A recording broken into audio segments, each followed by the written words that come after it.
It's time now for the Gem Young Wealthcast. Brought to you by Gem Young Insurance and Wealth Advisors, a family-owned independent insurance and financial planning agency since 1947.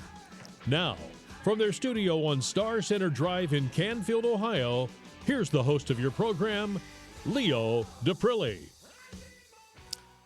Welcome to the Gem Young Wealthcast. This is Leo Daprile. In our continuing series on everything insurance, we're going to talk about an insurance card. And there's a report out there because you hear me talk all the time and we've spoken a lot, and you see these commercials that as much as you want to think that all insurance, especially your auto and home, are the same, they're all different.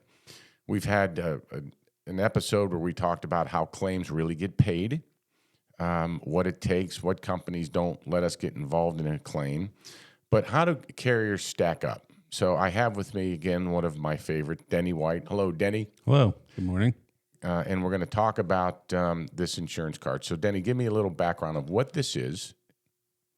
So, for years, I've been measuring insurance companies by their AM Best rating, right? Right. So, we represent A and higher AM Best rated carriers here at Gem Young, right? Right. Only recently to find out that there's a company called Crash Network, and Crash Network is a large, I guess, association of body shops that deal with insurance companies on a daily basis. So what they've been doing is they do a report card every year to talk about. They only ask one question in here, and I'll look it up. How well does this company's claim handling policies, attitude, and payment practices ensure quality repairs and customer service for motorists? And then they assign a through like F rating to each insurance company. I didn't know about this report until you brought it to my attention, and I read the report, and I found it quite surprising. Yeah, I think what some things to take note of in here is that this says consumers on average have an auto insurance claim only once in every 8 to 12 years. So those who have had a recent claim likely can't compare their experience against the past claims experience they've had with a different insurer to know whether it was better or worse. And that's probably one thing to take away here is that one of a few things to take away. If you only have one claim every 12 years, you could be like, well, company A was the greatest, but you never had a claim with them. So you didn't really know what their claim paying satisfaction was like. Where let's say company B, you do have a claim and you're like, oh, that was great or that was terrible. And then you move on to company C and you might have mixed opinions on some other thing. But this is really where the rubber meets the road. This is the reason why people buy insurance. This is the actual claims handling satisfaction. Isn't that like, don't you want to have a great experience when you do have a claim? Yes, but let me ask you this question. When you're talking to somebody, a new client, about their insurance coverages, does anybody ask you, what's this company's claim paying rating? What is their reputation for paying claims? Do you get those questions at all? Do people even think about that? Well, so I think sometimes people ask, well, like when you buy insurance from an independent agency like us, many of the companies aren't all over TV because direct writers like that spend bazillions of dollars advertising insurance, okay? If you're going to hear any kind of advertising through the independent agent channel, which is what we are, you're going to hear advertising about Gem Young Insurance, not so much the companies we represent. So I might suggest you buy insurance from one of our companies, but maybe you never heard of them because they don't spend $1 bazillion on advertising. They may be a smaller regional company that doesn't advertise in that way. Ultimately, you're not paying for all this bazillions of dollars in advertising. So, and let's talk about that, because the commissions on an auto policy based on the company can be anywhere from as low as 8 to 10, on a very, very high side, 15. Mm-hmm. So that's it. I say that because people should know what commission rates are on their auto and their home. Right. Sometimes we have perceptions of people thinking we make like a 50% commission. Yeah. I mean, it's like we got a whole building with bills and costs and electric and gas and our own insurance costs and all those, and paying me and all the other employees and stuff here. And all that has to come out of like such a small piece of the pie. That's right. And what these direct writers are the ones that go directly to you. They don't have an agent in there. So just for our listeners to understand what a direct writer is. And like a Geico would be considered a direct writer. That's accurate, yeah. Just Geico to give them an example of a company that's that way. Well, by not paying an agent, and they always try to promote that you could save 15% more on your car insurance. But what they've done is they've taken that 15%, and that's their marketing budget. That's the difference. Well, and a long time ago, a company rep told me that companies like that you see on TV, plastered all over TV, they need to advertise that much to put that much new business on the books because they're losing so much just as fast. So if they didn't do that, they would sink. And that's the only way to keep the machine running is spend tons of money on advertising to solicit new customers because they're losing so much out the back door. Right. So back to this scorecard. There's a lot of companies, a lot of large national companies that we compete with on a daily basis that have very poor ratings. I'm glad you brought that up. There's a part in here about the 10 largest insurers. As in the case most years, none of the 10 largest national auto insurance insurers scored higher than the national average. This year, nor earned higher than a C+ grade. More than 60 other companies scored higher. So this has the top 10 largest insurers in the country all have, at highest, one has a C+ rating all the way to down to a D+. So the crash report, and you said who publishes it. Based on this crash report, who do they identify as the top 10 companies? This is in terms of premium volume, right? Right. Okay. So you want the company names? Yeah. Let's see. The best one, American Family, C+ rating. Travelers, C rating. Nationwide, C rating. Farmers Insurance, C- rating. Progressive, C- rating. USAA, C- rating. Geico, C- rating. Liberty Mutual, D+. Allstate, D+. State Farm, biggest insurer in the whole country, D+. That's saying something. Yeah, it's just, but like many people, if you've had State Farm your whole life, then you know that this is what to expect, I suppose. Like come claim time, you're going to get, you don't know, it could be better. Right. You just know what it is. Right. Mm-hmm. Yeah. And there's a couple of key points that if you're buying insurance, and again, I say this ad nauseum, that, price shouldn't be the number one choice. And for many people it is. Mm-hmm. So as much as I can complain about that, that's how people buy, right? So my job here is to talk about anything and everything money, which we do. And we've talked, and we can have this discussion about why nobody really knows what they have till claim time, which we've had that conversation. Or we've had the conversation about transferring risk or absorbing risk. Or that's right. This is a glaring situation where you might have to absorb some of this risk because the insurance company didn't pay the whole thing. Right. So back in the day, Denny, back in the 70s, 60s and 70s, my dad, when he was in the business, he represented motorists, but he was also the local area adjuster for motorists. Interesting tidbit. Yeah. Okay. So he knew every body shop in town. Mm-hmm. He knew every scrapyard in town because he had to go there. Yeah, right. And so he knew the ins and outs of companies, cars. Little personal side note, as listeners know, I'm the 11th of 13. that's how we got some really great cars. Yeah.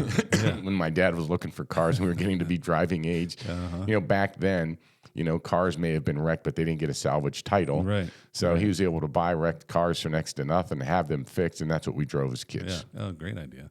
Yeah, because he knew the business. But back then, that's where the feedback was, and now it's a different feedback. Well, and two, like we talked about before, insurance companies really don't have that many field adjusters anymore because the need for them isn't there. And if they can save a buck off the payroll, they're going to do it. So what a lot of times auto insurance carriers will do is have a relationship with the body shop, entrust in the body shop to write the estimate. The body shop sends the estimate to like a desk adjuster at the insurance company. And as long as it aligns and is within reason, and they have that relationship between the company and that particular body shop, they write the check.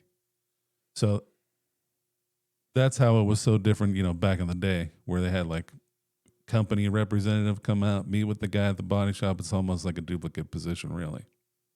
So let's go back to this crash rating report. What are the criteria for judgment? Well, since we gave the companies the ratings, let's ask about what criteria. So if you're a consumer, what are the consumers or the body shop saying about this company that gives them that rating? The insurance companies have no comment. I mean, but when in the crash report, when they're developing this report, they ask one question: how well does this company's claims handling policies, attitude, and payment practices ensure quality repairs and customer service for motorists? That's the only question they ask. Okay. And then they assign a B, C, D, E, F rating. So each participating body shop, that's right, gives them a letter grade. Right. And then they have it even broken down to area, like in the country. So they have, like not every insurance company operates in all 50 states. They have it broken down by region, like New England region, Northeast region, the Great Plains, the South region, Great Lakes. We're part of the Great Lakes region. So let's see how many.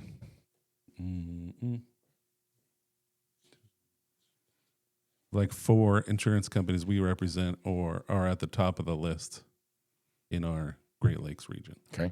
So, things we pay attention to. We pay a lot of attention to 2 primary things, as you know. But for our listeners, we pay attention to the AM Best rating because we want that company to be there to pay the claim. And if they're a lower rated company, they're struggling financially.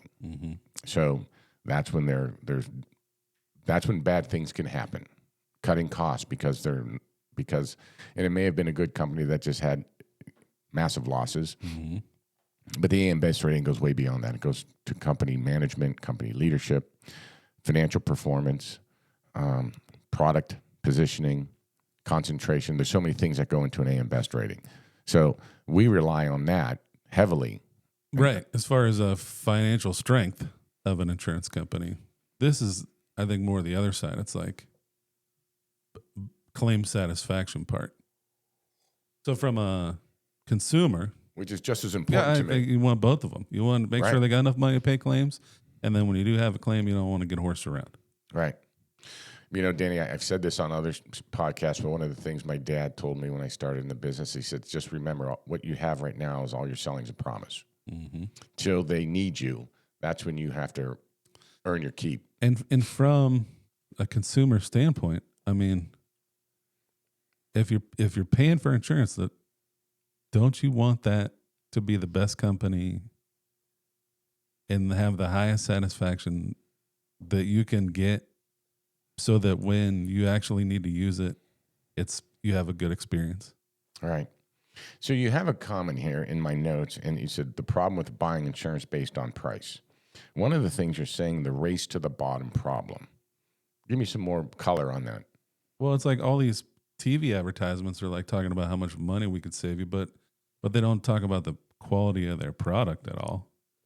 And the vast majority of people do. It's like something that they don't understand, and they shop strictly upon the price of it, but it's like there's so many moving parts to this, and these are so tailorable specifically to a particular person that we can work this up any way you want for at whatever cost you want, as long as you know the upside or the risks or how much of this you're willing to take on, deductible choices, coverage limits, everything. So here's the consumer today, and here's other ways the game's being played, because the insurance companies aren't sitting there saying it should be value over price.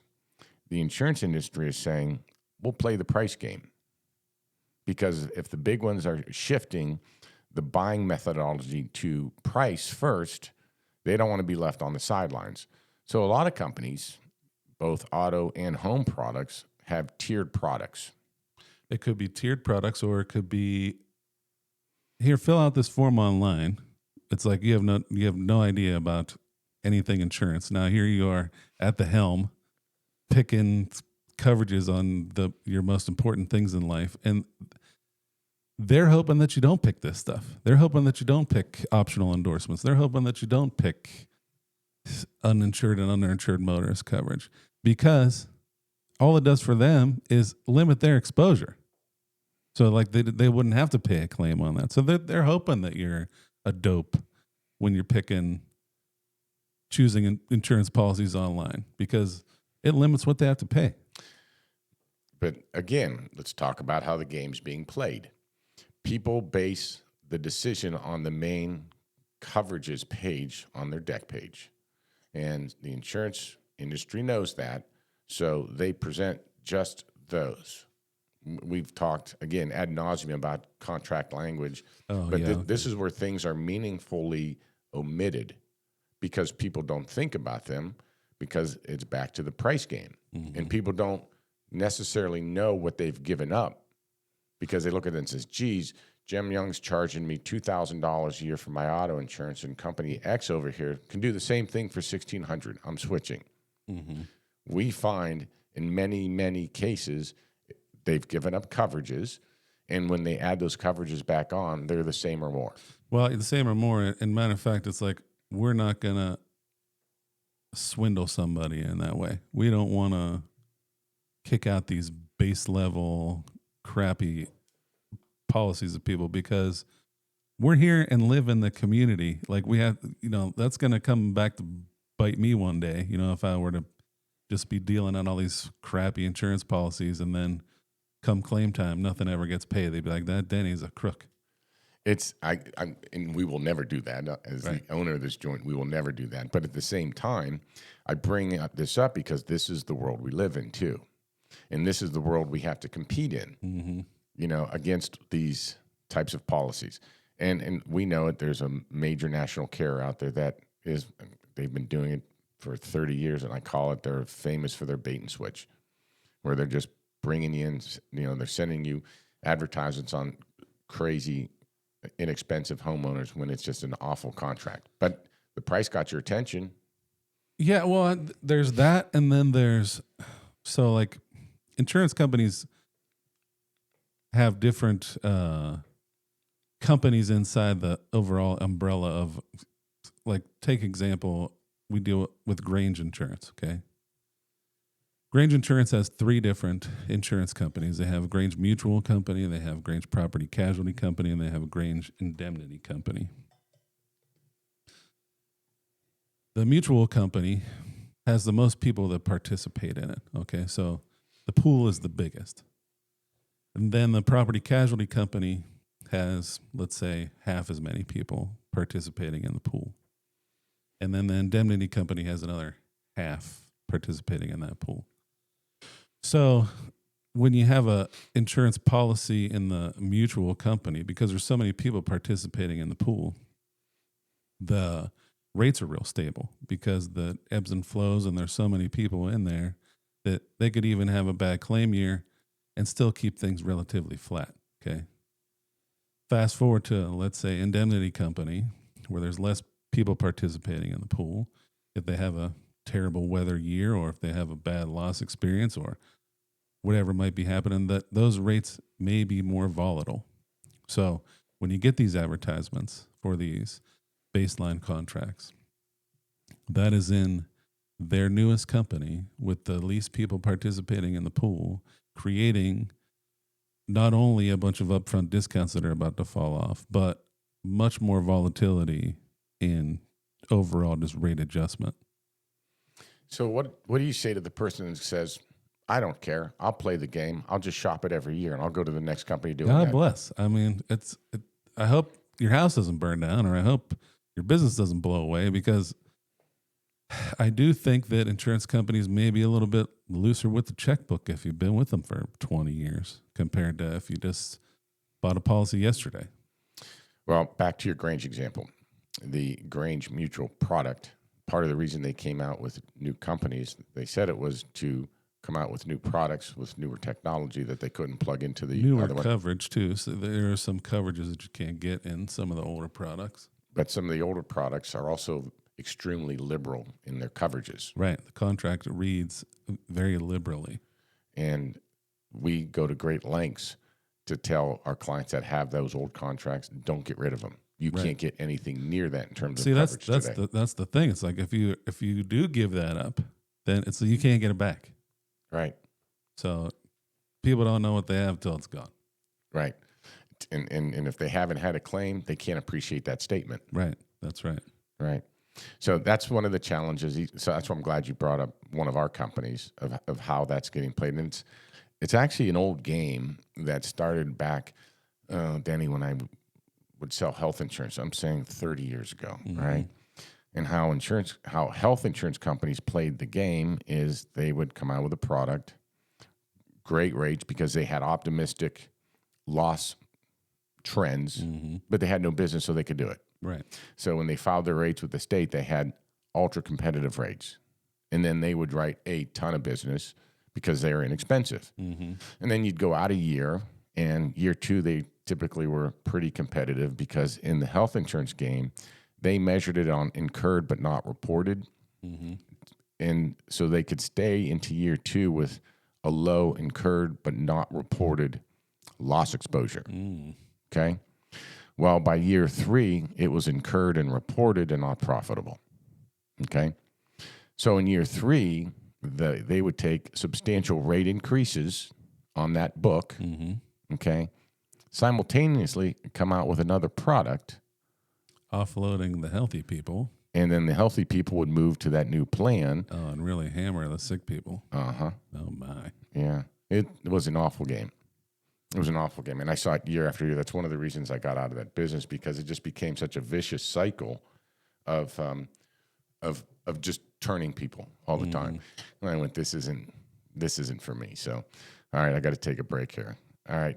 I have Denny White with me today. We're talking about insurance scorecards, what body shops really think about insurance companies, and how the insurance companies are playing the game, and things you should be aware of with that. Okay, this is Leo DePrilly. This is the Gem Young Wealthcast. We'll be back after this break. At Gem Young Insurance and Wealth Advisors, we make planning for your future simple by offering both insurance and wealth management under one roof. Our team helps protect what matters most while guiding you toward your financial goals, whether it's safeguarding your home, health, business, or planning for a work-optional lifestyle. With everything in one place, you get seamless support, personalized strategies, and peace of mind. Call Gem Young Insurance and Wealth Advisors at 330-533-7941 today to schedule your fit meeting and experience all-in-one protection and planning.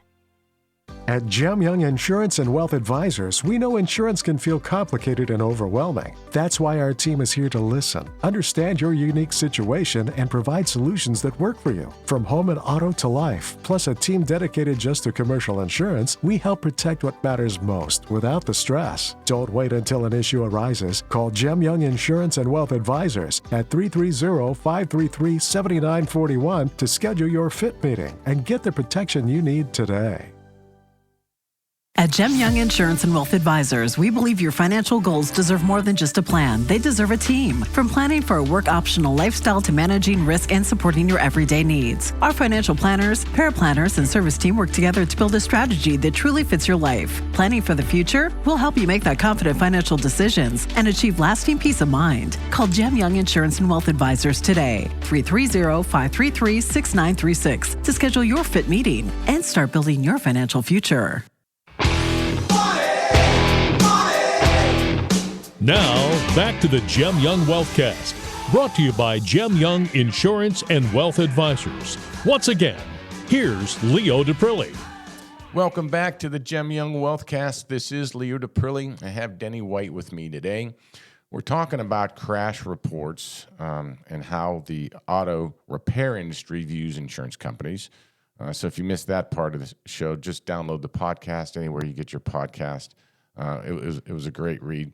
But I want to spend this time on how the insurance industry is competing for your business and what I'll call some of the games that are being played that are persuading many of you to switch your insurance companies and then making, in our what we see, underinsured decisions or gaps in coverage decisions that maybe you're not aware of, because we keep talking about this, about frequency and severity, and liability risk is the biggest severity risk, but it's the lowest frequency risk in terms of that severity. But that shows as large numbers on people's deck page, right? Mm-hmm, mm-hmm. And then the corresponding coverages that go to it, the value of the home coverage, right?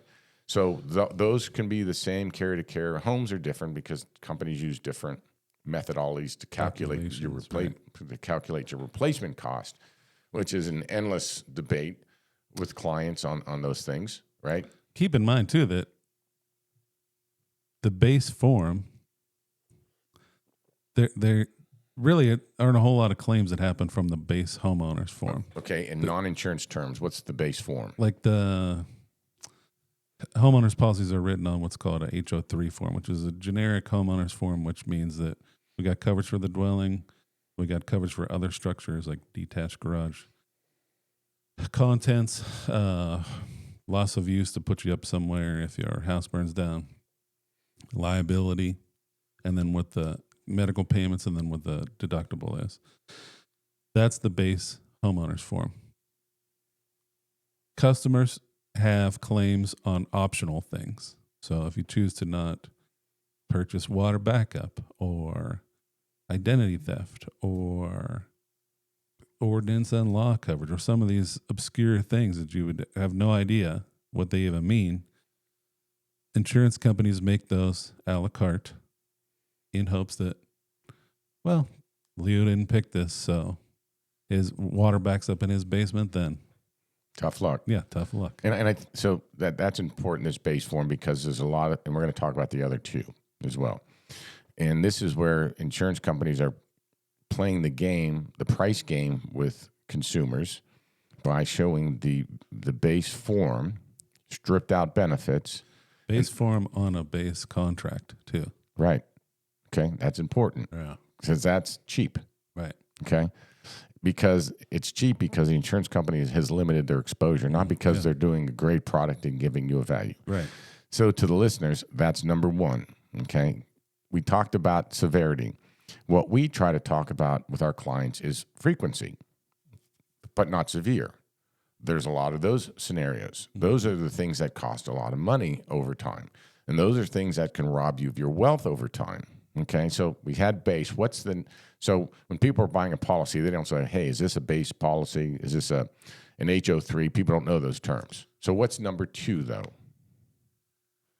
Well, so many insurers nowadays are having like a base economy type contract, a mid-level contract, and then like an advanced level contract.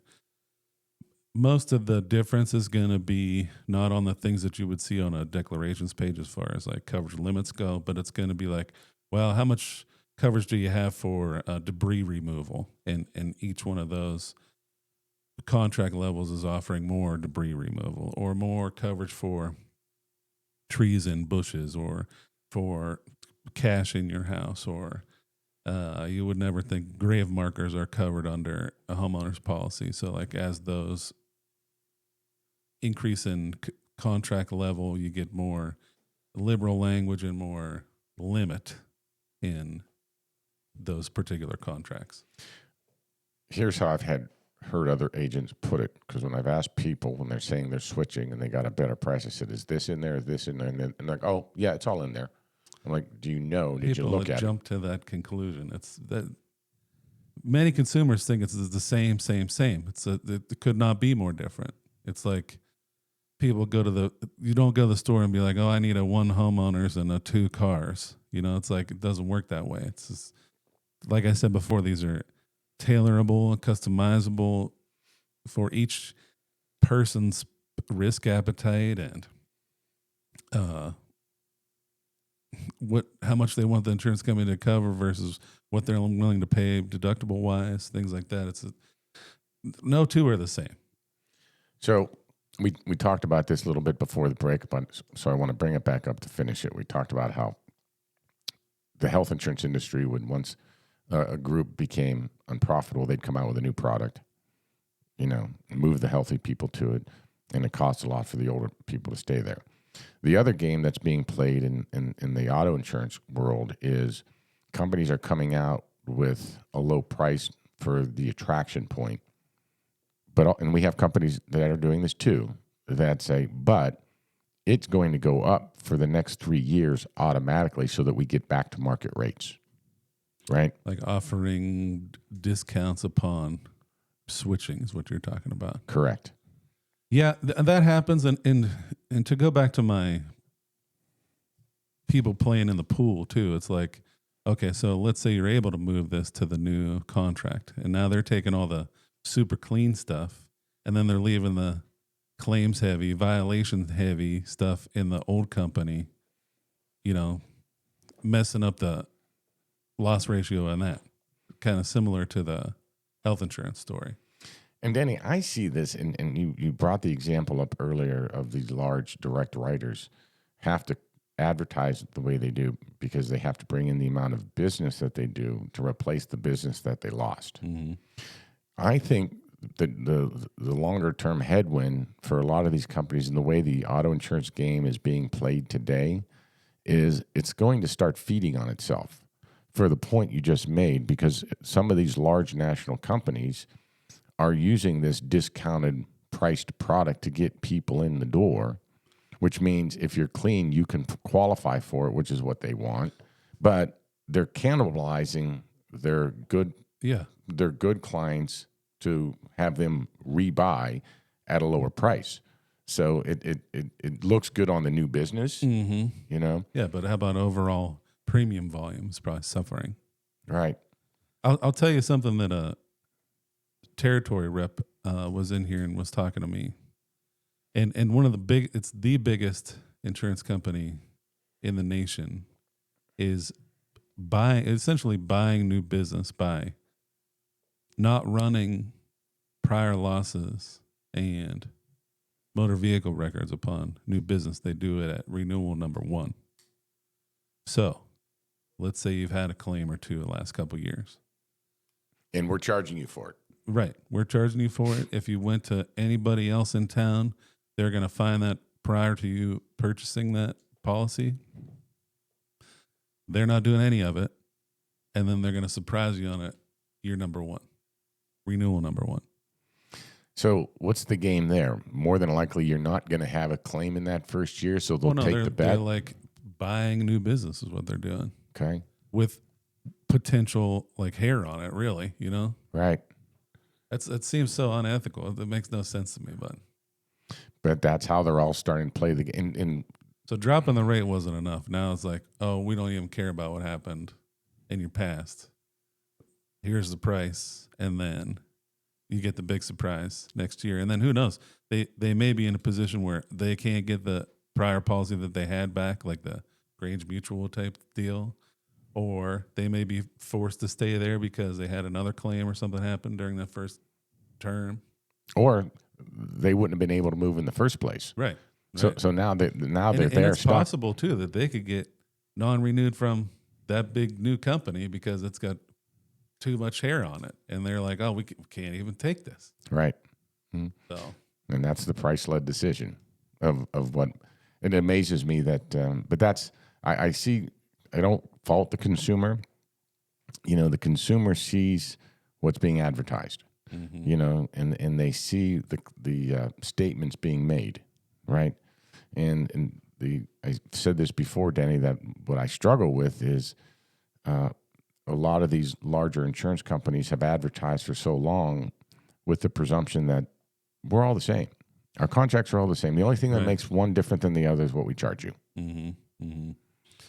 Yeah, and even with the companies we represent here, they all have their niche. Or what they think is profitable to them. So if they think that something's profitable to them, then they adjust the rate to get more of that. So like there might be a company that we deal with here that's like, oh boy, we really love 60-year-old husband and wife with 2 cars and a house. And they'll make the rate really attractive for that.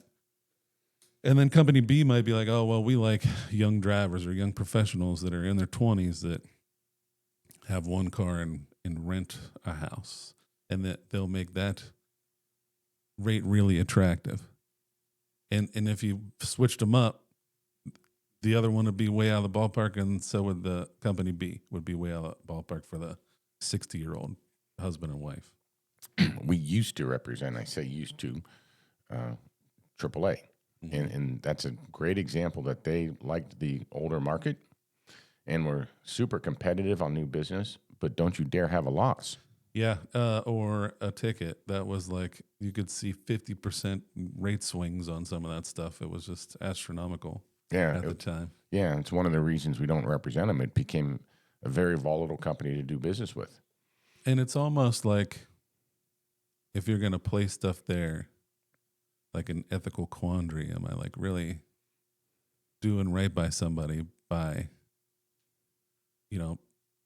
giving them an insurance policy where if something happens and they have to use it, it could be so rate swingy, Right, so detrimental to them. Right. And if it was a bad enough claim to what we talked about earlier, we may not have been able to move them. Right. So that's tough. Let's go back to the homeowners. Okay, so you have that base form, and you have the advanced form, the 1, 2, and 3. Between the base form and the advanced form, can you ballpark what maybe a premium difference would be? Maybe average premium difference, maybe like $100 per year per form differential. Okay. So if it's $1,000 for the base, it could be $1,300 for the. Yeah, I think that's reasonable. Okay, but if you don't know the difference and you have the advance and somebody's quoting you the base, you're like, I just saved $300. We see that all the time. Well, to further complicate this, like I said before, you could buy a homeowner's policy on an HO3 form on contract 1, 2, or 3. They also have a special form. It's called HO5, which is all risk, meaning everything is covered unless it's specifically excluded on form 1, 2, and 3. So now here we got 6 different potential combinations of how we could cook it up for you. Just on the base form without any extras or this or that in as far as like endorsements or optional coverages go. Wow. So very tailorable. Right. But again, you're competing in a world where the presumption is same. And you're arguing, no, it's not. Well, I mean, what we're trying to find is, like I said before, it's like we want to find the company that's looking for the type of risk that you are, because they're trying to get that business, and we can formulate some really nice, tailorable, comprehensive policies competitively, because we represent these companies that dabble in, they want the business. So it's like we're going to find the right company and the right person and put them together. And that just speaks to our competitiveness. Right. And that's why we have 8 companies, because we never know where somebody's going to land. That's why these, I call it, Denny, in the money business, our wealth business, I say, there's certain companies out there, large mutual fund companies. I call it they've Walmarted the money business. If it's good for one, it's good for 5 million, but it's not. Right. I mean, if your life's basic, then sure, maybe it's good for you. But once you get to the point of some complication, it's not. A lot of these direct writers that have these very basic policies, very basic coverages, probably not a bad idea for somebody young just starting out that has nothing. They don't know what they don't have, right? But as you grow and your life gets to be more complicated, the interesting trends about that is with these direct writers, as people's lives become a bit more complicated, they move away from those companies. Yeah, I don't know if they have the ability to handle real complicated risks with multiple policies and trying to fit those puzzle pieces together in a way to limit coverage gaps or eliminate them completely, ideally. Yeah, and because I keep track of it, as you know, and we rarely lose any business to direct writers. Where we lose business is to the companies that are just coming out with the new basic discounted policy, and people that are price sensitive are jumping to that. The interesting thing is, and you call them win backs, we get a fair amount of them back once they go through that experience. Right. And then if somebody does have a claim with one of those large companies and they're dissatisfied, sometimes they're trying to come back, but like there's too much going on. And so there are certain circumstances where we can't help them. And then they're kicking themselves because they left in the first place. And the practical advice you give that I've always given is buy the best that you can buy, take a higher deductible so that it makes it price competitive for you. Because instead of, I'll make it up, a $500 deductible, take a $1,000 deductible, but buy all the extra coverages. That covers what I've been saying earlier about frequency and severity. Cover your frequencies, cover your severities, right? Yeah, I think we probably want to look at property insurance more like how health insurance has become, more of a catastrophic event type policy. So like if your roof blows off completely, if you got $2,500 deductible, like you save the money annually the years you didn't have a claim, and then now it's time, okay, well, I have to turn something in, and you got to pony up $2,500 instead of $500 or $1,000. And if you look at the premium savings between different deductibles anymore, it's substantial. It used to be, and so I'm saying this for people because if they haven't reviewed their insurance, especially since COVID, because that's when insurance, and everybody knows what happened with inflation. Everybody knows by now how much more everything cost. But that's when insurance pricing and deductible strategy really came into focus for me, because there wasn't that much of there was a difference between $250 and $500 and $1,000. But to go to a $2,500, in many cases, it wasn't cost justified. Today it is. Yeah, I think that's kind of changing. Insurance companies are kind of pushing it that way. Small claims cost them a lot of money. So like the $1,000 claims or the $800 claims, they're frequent and they cost the company a lot of money. So if they can send things to a higher deductible or persuade clients to move to a higher deductible, they prefer it because now they're eliminating a bunch of small claims that they don't have to adjust anymore. In a lot of those small claims, it's not the dollars that's expensive; it's the cost to pay those claims is what's expensive, Yep. and that's what they're saying. That's the same game in health insurance. They didn't want to pay those $500 claims anymore just to process all those, so it became too expensive. Right. So I think in many cases that's the home insurance game these days too. Auto's a little different because normally there's not a lot of $500 auto claims. Wrecks cost a lot more than that. Yeah, they do. Not only for increased cost in cars now, but, stay at the hospitals more than it was 10 years ago, yesterday, whatever. Like you hurt somebody in a car accident, that's where the money starts to pile up. That's where the limits get exhausted. Quickly. Yeah. Right. We see that a lot more too. So one more back to homeowners just again, with these better policies. How does the consumer know what they have and don't have? If somebody's listening today going, I wonder what Denny's talking about, HO3, HO5, different coverages. That's our terminology, not client terminology. How does somebody listening today know what they have? It's going to say on the declarations page what form it's on. That's part of the insurance company's responsibility to show you. If there are different tiers to the contract, it'll also designate that. But you have to work in the insurance business to know what those are anyway. We're happy to review anybody's insurance policies, even if we can't help them, great. If we can't help them, fine. Use us as a resource. I mean, we're happy to go over with the fine-tooth comb as far as like what they have, what they think they have.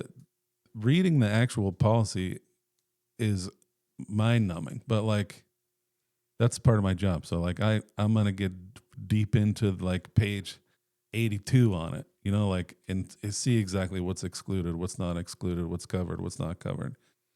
Where as a layperson may not be able to identify what they have or don't have. And in today's world, none of that stuff's mailed anymore. It's all, you have to typically go to their website, log into their website, download the document, and then review it, right? Mm-hmm. And I wonder how many listeners today have actually done that, Denny. Well, too, it's like that's part of the savings up front. So like, we're gonna give you a base level contract on a base level form. We're gonna do everything paperless and stack all these discounts on that you don't even know about, like the monitor you while you're driving discount that you didn't even know that you've signed up for, and then next thing you know, all these discounts start falling off, and then you're like, oh, what did I do? Right. Yeah, and hopefully everything's staying clean so that you're in a position to fix it. Well. Mm-hmm. Danny, it looks like we are about out of time. So, as always, appreciate having you on. You give a lot of good advice, and hopefully we made consumers more aware that if they're shopping on price to make sure that they're looking for a few more things before they pull the trigger. Yeah. All right. This is Leo DePrilly. This is the Gem Young Wealthcast. I'll be back after this break. At Gem Young Insurance and Wealth Advisors, we know every financial journey is unique. That's why our team of financial planners, paraplanners, and service professionals work together to provide personalized strategies for a work-optional lifestyle, investments, and risk management. We're here to help you plan for today, protect tomorrow, and enjoy the life you've worked so hard for. Take the first step toward financial confidence. Call Gem Young Insurance and Wealth Advisors at 330-533-6936 to schedule your fit meeting today. Hey, it's Medicare Jer here from Gem Young Insurance and Wealth Advisors. Medicare can feel confusing, but I'm here to make it simple. With the right Medicare Advantage or supplement plan, you can worry less about unexpected healthcare costs and focus more on enjoying life. Let's make sure you've got the coverage that fits your needs and gives you peace of mind. Call me, Medicare Jer, at Gem Young Insurance and Wealth Advisors today at 330-533-7941 to schedule your appointment, and let's get your plan in place. By calling this number, you will be speaking to a licensed insurance agent to answer your questions or provide additional information about Medicare Advantage plans, prescription drug plans, or Medicare supplement insurance plans. This is an advertisement for insurance.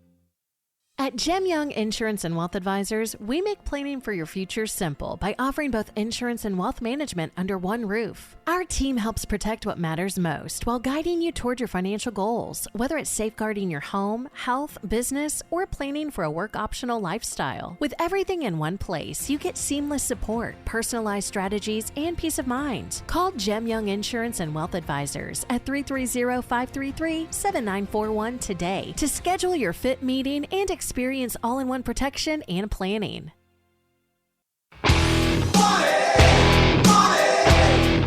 Now, back to the Gem Young Wealthcast, brought to you by Gem Young Insurance and Wealth Advisors. Once again, here's Leo DePrilly.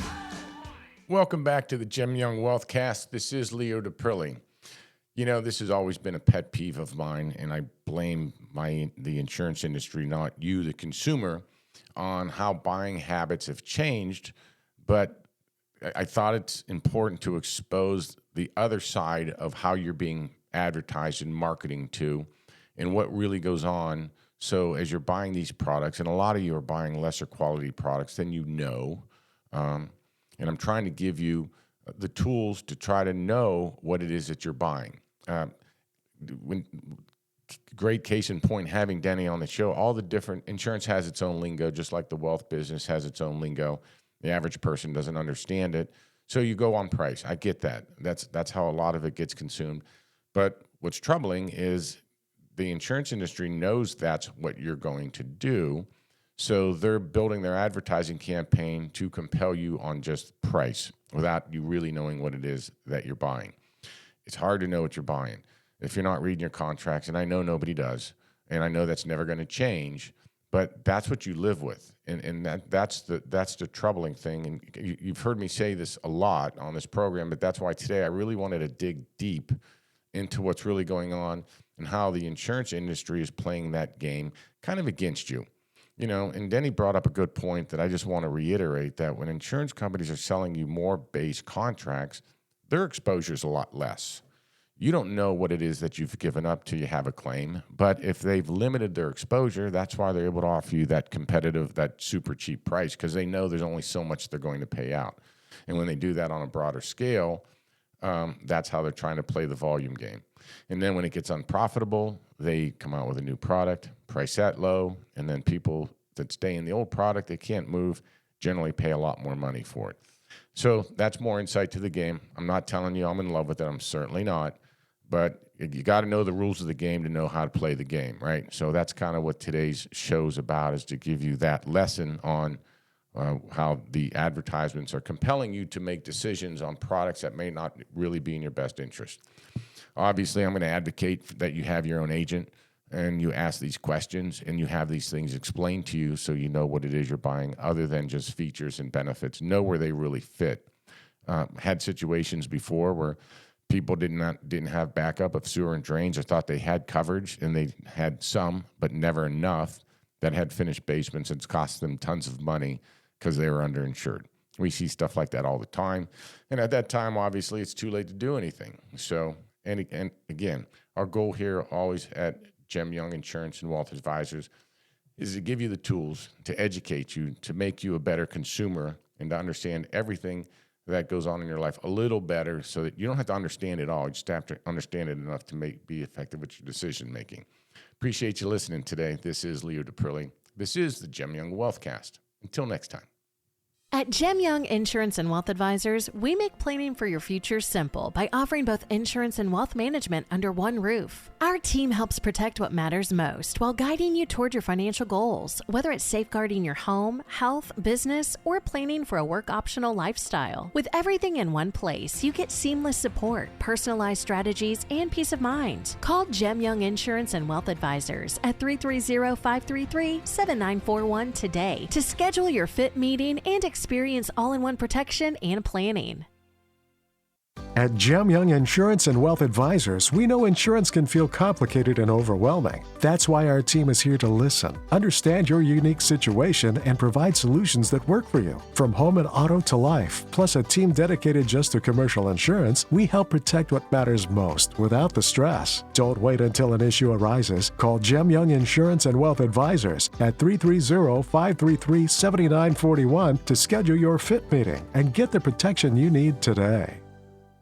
At Gem Young Insurance and Wealth Advisors, we believe your financial goals deserve more than just a plan. They deserve a team. From planning for a work-optional lifestyle to managing risk and supporting your everyday needs. Our financial planners, paraplanners, and service team work together to build a strategy that truly fits your life. Planning for the future? We'll help you make that confident financial decisions and achieve lasting peace of mind. Call Gem Young Insurance and Wealth Advisors today, 330-533-6936, to schedule your fit meeting and start building your financial future.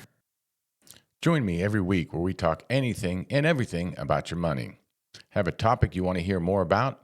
Email Katie, that's Kayti, at gemyoung.com. You can find us on Apple, Spotify, and the iHeartRadio apps. Until next time, this is Leo DePrilly.